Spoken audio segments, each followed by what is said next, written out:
परमेश्वर के पाक पवित्र नाम की तारीफ हो कि हम सब खुदा की हुजूरी में हैं। तो जैसे आप लगातार खुदा के कलाम से जो सब बातें सीखते आ रहे हैं,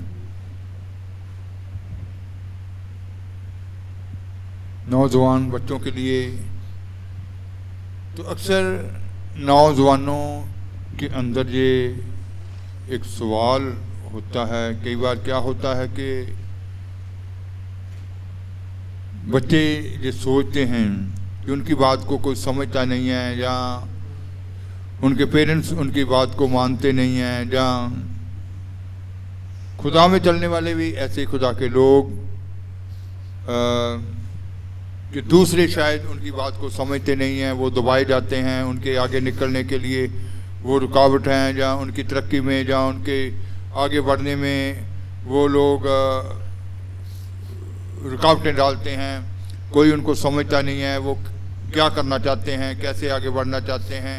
बच्चे भी, नौजवान भी, आज घरों में ये बातें उठती हैं कि माँ बाप जो हैं वो उनकी बातों को समझ नहीं रहे कि वो ये करना चाहते हैं, या ये पढ़ना चाहते हैं, आगे बढ़ना चाहते हैं। तो अक्सर ऐसे नौजवान या ऐसे लोग निराशा में चले जाते हैं, और जब वो गहरी सोच में पड़ जाते हैं तो निराशा में जाकर वो और कमज़ोर होते हैं।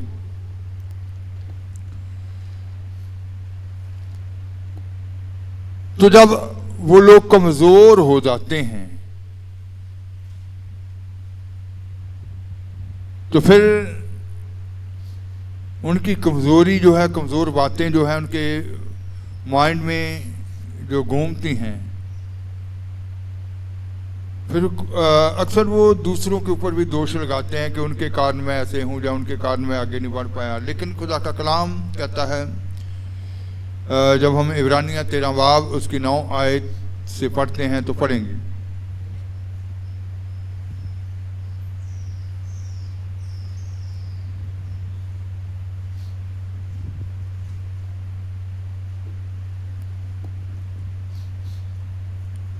ਤੁਸੀਂ ਰੰਗ ਬਰੰਗੀਆਂ ਅਤੇ ਓਪਰੀਆਂ ਸਿੱਖਿਆ ਨਾਲ ਭਰਮਾਏ ਨਾ ਜਾਓ, ਕਿਉਂ ਜੋ ਚੰਗਾ ਇਹ ਹੈ ਭਾਈ ਮਨ ਕਿਰਪਾ ਨਾਲ ਤਕੜਾ ਕੀਤਾ ਜਾਵੇ, ਨਾ ਭੋਜਨਾਂ ਨਾਲ ਜਿਨ੍ਹਾਂ ਤੋਂ ਉਹਨਾਂ ਦੇ ਵਰਤਨ ਵਾਲਿਆਂ ਨੂੰ ਕੁਝ ਲਾਭ ਨਾ ਹੋਇਆ।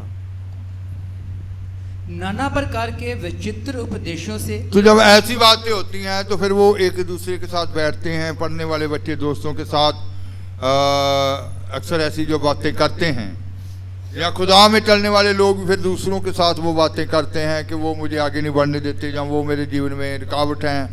तो यहाँ लिखा गया, पढ़ेंगे, नाना प्रकार के विचित्र उपदेशों से नाना प्रकार के विचित्र उपदेशों से ना भरमाए जाओ, ना भरमाए जाओ, क्योंकि मन का अनुग्रह से दृढ़ रहना भला है। मन जो है वह अनुग्रह के द्वारा ही दृढ़ रहना चाहिए। मन का अनुग्रह के द्वारा दृढ़ रहना भला है, ना कि उन खाने की वस्तुओं से, ना कि खाने की वस्तुओं से जिनसे काम रखने वालों को कुछ लाभ ना हुआ, जिनसे उनके वर्तने वालों को कोई भी लाभ ना हुआ। पंजाबी में एक बार फिर पढ़ेंगे, ਤੁਸੀਂ ਰੰਗ ਬਰੰਗੀਆਂ ਅਤੇ ਓਪਰੀਆਂ ਸਿੱਖਿਆ ਨਾਲ ਭਰਮਾਏ ਨਾ ਜਾਓ, क्यों जो तुम रंग बिरंगी और ऊपरी शिक्षाओं से भरमाए ना जाओ।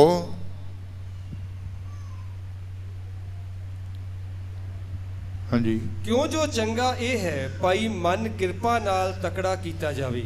तो मन जो है खुदा के अनुग्रह के द्वारा, उसकी कृपा के द्वारा ही दृढ़ किया जाना चाहिए। ना भोजना नाल जिन्हां तो उन्हां दे वर्तन वालियां नूं कुछ लाभ ना होया, ना खाने पीने वाली वस्तुओं के द्वारा जिनके इस्तेमाल करने वालों को उनके इस्तेमाल करने से कोई भी लाभ नहीं हुआ। तो इसका मतलब है कि मन जो है वह खुदा के अनुग्रह के द्वारा ही दृढ़ किया जाता है। तो जो नौजवान या पढ़ने वाले बच्चे या खुदा में चलने वाले लोग ऐसी बातें सोचते हैं कि उनको कोई भी समझता नहीं है, उनकी बातों को कोई सुनता नहीं है, उनके विचारों को कोई सुनता नहीं है, और दूसरे बड़े जो हैं उनके ऊपर अपने विचार थोप देते हैं, तो वो कमज़ोर हो जाते हैं, तो फिर इधर उधर की बातें सुन के और भी गुमराह हो जाते हैं। तो यहाँ लिखा गया कि मन जो है ये खुदा के अनुग्रह के द्वारा, खुदा के कलाम के, खुदा की कृपा के द्वारा दृढ़ किया जाना चाहिए। लेकिन ये जो मन को दृढ़ करने वाली कृपा है, ये जो खुदा ने चाहा तो कृपा की कितनी किस्में होती हैं, ये भी जरूर सीखने को मिलेगा। तो अलग अलग किस्म की कृपा होती है, लेकिन यहाँ मन को दृढ़ करने के लिए कहा जा रहा है।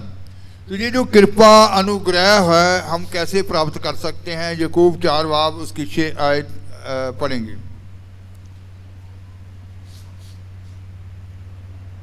पर वो होर भी कृपा करता है, इस कारण वो कहता है, भाई परमेश्वर हंकारियां दा सामना करदा पर हलीमा उत्ते कृपा करता है। वह तो और भी अनुग्रह देता है, वह तो और भी अनुग्रह देता है। इस कारण यह लिखा है, इस कारण ये लिखा गया है, परमेश्वर अभिमानियों का विरोध करता है पर दीनों पर अनुग्रह करता है। तो इसका मतलब है कि दीन बनना पड़ता है, दीनों के ऊपर, हलीमों के ऊपर वो कृपा उंडेलता है। दीन हो जाना है ना। तो जैसे हमारे प्रभु यीशु मसीह के बारे में भी लिखा गया कि उसने क्या किया, अपने आप को दीन किया, शून्य किया। तो भजन संहिता लिखने वाला कहता है कि खुदा की बादशाही में, खुदा के राज्य में कौन प्रवेश करेगा? दीन लोग, है ना। वो भजन में, भजन संहिता 4 में हम गाते हैं, यकीन जानो यहोवा ने है चुनिया दीनदारानो, यकीन जानो यहोवा ने है चुनिया दीनदारानु,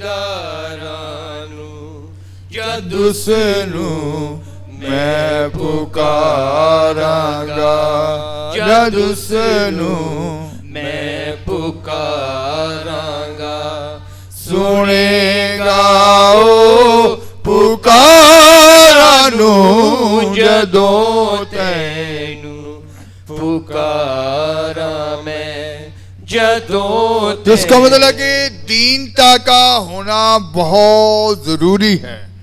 तो आज अक्सर बहुत सारे लोग, जैसे आप सुनते आ रहे हैं कि अक्सर क्रोध में, गुस्से में, कितने घरों में क्रोध के कारण भी क्लेश होता है। तो गुस्से में, क्रोध में बहुत सारे गलत फैसले होते हैं। ये दुष्ट यही चाहता है कि इंसान क्रोध में गलत फैसले को ले, लेकिन दीन बनना है, हलीम बनना है। तो जो कहते हैं कि उनको कोई भी समझता नहीं है, उनको कोई भी सुनता नहीं है, उनके विचारों को कोई नहीं सुनता, तो वो अक्सर गलत फैसले ले लेते हैं। लेकिन अपने आप को दीन करना है और उस कृपा को हासिल करना है, उस अनुग्रह को हासिल करना है, जिसके साथ उनका मन जो है वो दृढ़ किया जाए। तो जब हम दीनता में आ जाते हैं, जब हम हलीमी में आ जाते हैं, तो जैसे ये भजन संहिता लिखने वाला कहता है कि दीनदारों को उसने क्या कर लिया है, चुन लिया है। जब मैं उसको पुकारूंगा सुनेगा वो। तो फिर हम खुदा के, जैसा यिर्मयाह कहता है 33 बाब 3 आयत, कि जब हम दीनता में होते हैं फिर खुदा के सामने उन सारी बातों को रखते हैं, अपने विचारों को रखते हैं, अपने ख्यालों को रखते हैं, तो खुदा फिर वो गहरी बातें जो हमारी भलाई के लिए होती है, हमारे आगे बढ़ने के लिए होती है, वो सारी बातों को खुदा प्रगट करते हैं। पढ़ेंगे, मैनू पुकार अते मैं तेनू उत्तर दियांगा, ਅਤੇ ਮੈਂ ਤੈਨੂੰ ਵੱਡੀਆਂ ਵੱਡੀਆਂ ਅਤੇ ਔਖੀਆਂ ਗੱਲਾਂ ਦੱਸਾਂਗਾ ਜਿਨ੍ਹਾਂ ਨੂੰ ਤੂੰ नहीं जानता। मुझसे प्रार्थना कर। तो इसका मतलब है कि अपना हर एक बात, हर विचार खुदा के आगे रखना चाहिए। मुझसे प्रार्थना कर और मैं तेरी सुनकर तुझे बड़ी बड़ी, मैं तेरी सुनकर तुझे बड़ी बड़ी और कठिन बातें बताऊंगा, और कठिन बातें बताऊंगा जिन्हें तू अभी नहीं समझता, जिन्हें तू अभी नहीं समझता। इसका मतलब है कि एक एज होती है, एक समा होता है इंसान वो गहरी बातों को नहीं समझता कि इस बात में मेरे लिए कौन सी भलाई है। लेकिन यहाँ खुदा का कलाम ये कहता है कि मुझसे पूछ, मुझे पुकार, मैं तुझे वो कठिन बातें, वो गहरी बातें, वो तेरी उत्तमताई की बातें, भलाई की बातें, आगे बढ़ने की बातें मैं तुझे बताऊंगा, तेरे सारे सवालों के जवाब मैं तुझे दूंगा, मुझसे पूछ। तो आज के नौजवानों को, खुदा के बीच में चलने वाले सभी बच्चों को खुदा के आगे अपनी बातें रखनी चाहिए। ये नहीं सोचना चाहिए कि उनके माँ बाप, जहाँ उनके बड़े उनकी बातों को नहीं समझते, लेकिन आपका खुदा आपके मन के सारे विचारों को, सारी भावनाओं को वो खुदा, आपके खुदा समझते हैं और खुदा आपके करीब हैं।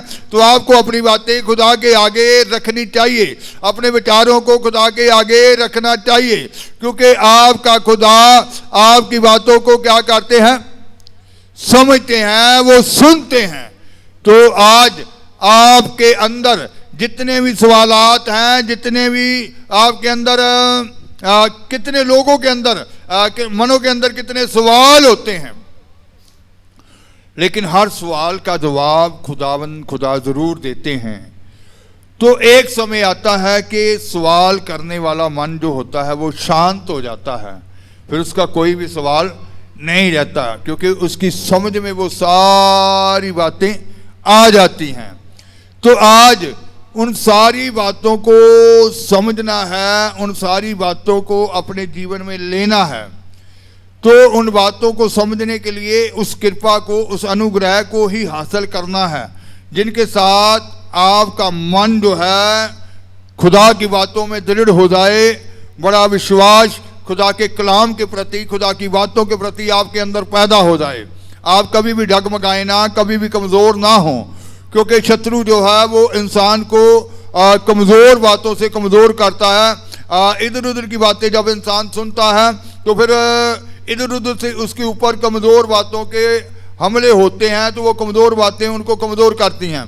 तो जब वो कमज़ोर होते हैं ऐसी बातों से, फिर वो उनका ध्यान जो है वो ना तो प्रार्थना में लगता है, ना खुदा के कलाम में लगता है। फिर वो कहते हैं कि ध्यान भटकता रहता है, कि फिर उनके अंदर ये होता है कि मेरे साथ ऐसा क्यों हुआ, मेरे को आगे बढ़ने क्यों नहीं दिया जाता, या मेरी बातों को क्यों नहीं समझते। तो उनके अंदर ये ऐसी बातें ही घूमती रहती हैं। तो आज अपनी हर बात को खुदा के आगे ही रखना चाहिए। खुदा ही इंसान को संभालने वाले खुदा हैं। पौलुस कहता गलातियां 1:24 जब हम पढ़ते हैं तो वहां लिखा गया, पढ़ेंगे,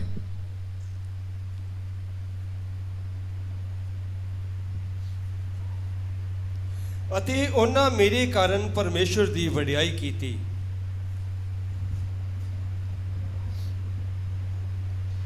और वह मेरे विषय में परमेश्वर की महिमा करती थी। तो जब आप उन गहरी बातों को समझेंगे, क्योंकि लिखा गया कि मुझसे पूछ, मैं तुझे उन गहरी बातों को, बड़ी बड़ी बातों को, कठिन बातों को जिन्हें तू अभी नहीं समझता, मैं तुझे क्या करूंगा, बताऊंगा। तो यहाँ क्या कह रहा, उन्होंने मेरे कारण परमेश्वर की क्या की है, महिमा की है, बड़ाई की है। इसका मतलब है कि आपके जीवन से खुदा महिमा चाहते हैं। तो वो गहरी बातें जब आप समझ जाएंगे तो फिर आपके द्वारा खुदा के नाम को क्या मिलेगी, महिमा मिलेगी। तो आपने जैसे इब्रानियों 13 में लिखा कि आप रंग बिरंगी या ऊपरी या ऐसी भरमाने वाली बातों से भरमाए ना जाओ, बल्कि क्या करो, अपने मन को खुदा के अनुग्रह के द्वारा दृढ़ करना है। और आज बहुत सारे लोग जो होते हैं, जब उनके सवालों के जवाब जल्द नहीं मिल पाते, तो बहुत सारे लोग इधर उधर की बातें सुनकर क्या हो जाते हैं, गुमराह हो जाते हैं। तो हमें अपनी हर बात को खुदा के आगे रखना है। हर बात का जवाब जो है वो खुदा के पाक रूह के वसीला से आएगा, क्योंकि यीशु मसीह ने कहा था, मैं जाऊंगा और आपके लिए एक सहायक को भेजूंगा, वो आपकी सहायता करेगा। तो आज पाक रूह से लोग कम पूछते हैं। पाक रूह आपके हर सवाल का जवाब देने वाले हैं। पाक रूह ही आपको उन सारी गहरी बातों को सिखाने वाले हैं, कठिन बातों को समझाने वाले हैं कि आपके ज़िंदगी के क्या भेद हैं, आपसे खुदा क्यों, आपसे क्या चाहते हैं। तो अपनी हर बात खुदा के आगे ही रखनी चाहिए। पढ़ने वाले बच्चे हों, नौजवान हों, खुदा के बीच में चलने वाले हों, सेवादार टीम के लोग, कलीसिया के लोग, कोई भी जो खुदा के ऊपर ईमान रखता है, जब उन दूसरे उनकी बातों को नहीं समझते तो उन बातों को खुदा के आगे ही रखना चाहिए। तो खुदा ही उन सारी बातों को आपके ऊपर नाज़िल करेंगे और आपको वो अनुग्रह मिलेगा जिससे आप कभी डगमगाएंगे नहीं। आपके मन जो है वो क्या हो जाएगा, खुदा के कलाम के प्रति, खुदा की बातों के प्रति दृढ़ हो जाएगा और आपके अंदर वो विश्वास जो है, उत्तम विश्वास आ जाएगा। कमज़ोर ईमान जो है आपके अंदर से खुदा की उन बातों के कारण निकल जाएगा। जब आपके ऊपर हर बात का भेद जब खुदा का रूह प्रकट करेगा तो फिर कमज़ोर ईमान जाता रहेगा, आप और दृढ़ होते चले जाएंगे। तो आज दृढ़ता के बीच में चलना है, खुदा की बातों को समझना है। बगैर समझे आप आगे बढ़ नहीं सकते और जोश के बीच में भी नहीं चलना है, जोश के साथ नहीं, होश के साथ चलना है। बहुत सारे जोश में आकर भी क्या कर जाते हैं, गलती कर जाते हैं। तो जोश के बीच नहीं चलना बल्कि होश के साथ चलना है और खुदा की बातें समझकर दूसरों के लिए महिमा का कारण बनना है, दूसरों के लिए आशीष का कारण बनना है। आप दूसरों के लिए बरकत का कारण बनने के लिए बुलाए गए हैं। खुदा चाहते हैं कि आप दूसरों के लिए शांति का कारण हो, दूसरों के लिए बरकत का कारण हो और आपकी बातें दूसरे लोगों को शांति, तसल्ली, इत्मीनान बख्शे और आपकी बातें जो हैं दूसरों के छुटकारे के लिए हों, दूसरों का ईमान बढ़ाने के लिए हों, दूसरों को उनकी कमजोरी में सहायता करने के लिए हों, क्योंकि हमारा खुदावंद खुदा भी हम सब की कमजोरियों में सहायता करता है, इसलिए करता है। जैसा इब्रानिया 4 की 12 लिखा गया है, 16 में लिखा गया है, वो इसलिए करता है। हमारी निर्बलताओं में सहायता क्यों करता है? क्योंकि वो भी हमारी तरह उन सारी निर्बलताइयों में, सारी कमजोरियों में परताया गया और उसने क्या पाई? फतह पाई। और आज जब हम निर्बल होते हैं, कमजोर होते हैं ऐसी बातों के कारण, तो वो भी हमारी कमजोरियों में हमारी क्या करता है? सहायता करता है। पढ़ देंगे। सो जदों साडा एक महा प्रधान जाजक है जिहड़ा आकाशां तो पार लंघ गया, अर्थात परमेश्वर दा पुत्र यसू, तां आओ असीं अपने कीते होए इकरार उत्ते पक्कियां रहीए। क्यों जो साडा प्रधान जाजक इहो जिहा नहीं जो साडियां दुर्बलताइयां विच साडा दर्दी ना हो सके, सगों सारियां गल्लां विच साडे वांगू परताया गया, पर वो पाप तो रहत रहा। इसलिए जब हमारा ऐसा बड़ा महायाजक है जो स्वर्ग से होकर गया है, अर्थात परमेश्वर का पुत्र यीशु, तो आओ हम अपने अंगीकार को दृढ़ता से थामे रहें, क्योंकि हमारा ऐसा महायाजक नहीं जो हमारी निर्बलताओं में हमारे साथ। तो लिखा गया है कि हम अपने अंगीकार को दृढ़ता से थामे रहें। हमारा जो महायाजक है ऐसा नहीं है जो हमारी निर्बलताओं में हमारे साथ दुखी ना हो सके, हमारी निर्बलताइयों में हमारी सहायता ना कर सके, वरन वह सब बातों में हमारे समान परखा तो गया, वह सब बातों में हमारे समान परखा तो गया, तो भी निष्पाप निकला। तो आज जब आपकी दूसरे बात नहीं सुनते, आपके माँ बाप नहीं सुनते या दूसरे बड़े नहीं सुनते, तो आपने कमजोर नहीं होना, इधर उधर की बातों को नहीं सुनना है, बल्कि उस समय भी अपनी बातों को कहाँ रखना है? खुदा के आगे रखना है। वो ही आपको कठिन और मुश्किल बातें जो है वो बताएंगे और वो आपकी सहायता करेंगे। तो आपको दूसरों के लिए महिमा का कारण बनने के लिए, आपके लाभ के लिए वो सारी बातें कि कैसे आप आगे निकल सकते हैं, कैसे आप आगे बढ़ सकते हैं, खुदा नाजिल करेंगे। तो खुदा की तरफ देखना है, अपने ईमान के बानी यीशु मसीह की तरफ देखना है। आपकी आंखें यीशु मसीह की तरफ लगी रहनी चाहिए। तो आज अपने आप को जो कमज़ोर कर लेते हैं ऐसी बातों के कारण, जब दूसरे उनको नहीं समझते, तो कमज़ोर नहीं होना, बल्कि लिखा गया कि अपने मन को क्या करना है? कृपा से, अनुग्रह से दृढ़ करना है। और वो दृढ़ता कैसे आएगी? हलीमी के साथ, दीनता के साथ। तो अपने अंदर उस दीनता को धारण करो, उस हलीमी को धारण करो। जल्दबाजी में, क्रोध में कोई भी गलत फैसला ना लो, बल्कि आपका खुदा आपका सहायक है, आपकी मंजिल तक आपको पहुंचाएगा। आंखें बंद करेंगे, दुआ की हालत में।